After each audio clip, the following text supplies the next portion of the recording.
नांदेड जिल्ह्यातील रुही गावात रोहयो या योजनेअंतर्गत बांधलेली विहीर महिनाभरातच ढासळली। कामाजी मुकदम या शेतकऱ्याला शासनाने विहीर मंजूर केली होती, पण अद्याप अनुदानाची मदत त्याला मिळालेली नाही। जवळपास 6.5 लाख रुपयांच्या खर्चाने विहीर पूर्ण केली, पण विहीर अचानक ढासळल्याने शेतकऱ्याला मोठे नुकसान झाले। शेतकऱ्याने सिमेंटाच्या गुणवत्तेवर शंका उपस्थित केली आहे आणि प्रशासनाकडून चौकशी करून न्याय देण्याची मागणी केली आहे। पाहूयात काय झाली। मान्यता 1 जानेवारीची मान्यता आहे।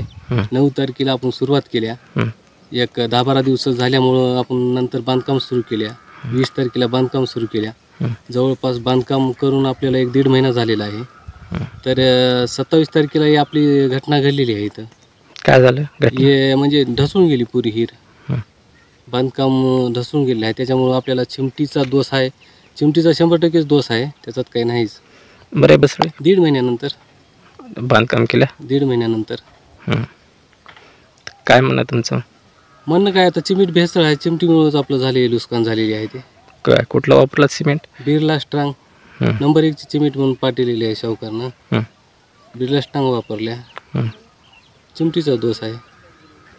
आता ह्यानंतर आता कोणी आलते का कंपनीचे वर? आलते ना, कंपनीचे साहेब ते आलते, 2-3 साहेब आलते, त्याचे इंजिनियर ते रिपोर्टला म्हणून सिमेंट ते नेले, तर काही मटेरियल नेले तिथून, पण त्यानं त्याच्याच कंपनीचा रिपोर्ट तिथूनच येणार आहे म्हणून कोणी त्याच्या कंपनीचं त्यानं कसं नाव खराब करून घेतील। त्याच्यामुळे आपल्याला थोडंसं बाजूला रिपोर्ट कुठंतरी तयार करायचं आहेत ना, त्याची भरपूर जागी आहेत, त्याची रिपोर्ट बघायची आहे। तर तिथं जाऊन आपण ते रिपोर्टला पाठवणार आहे, आपण बी पाठवणार आहे रिपोर्टला।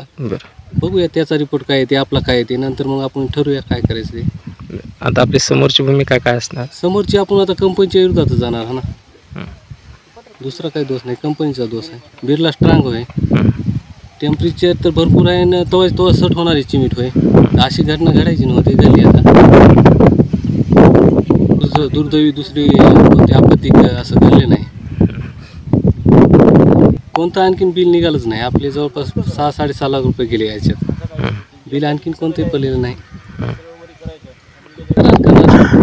SP ऑफिसला, कलेक्टर ऑफिसला सगळं आता बघूया काय करायचं ते करूया, पुढचं काय कुठं जावं लागेल तिथं जाऊन त्याचा काही करू। Tanaji Shelgaonkar, star Maharashtra news, Nanded.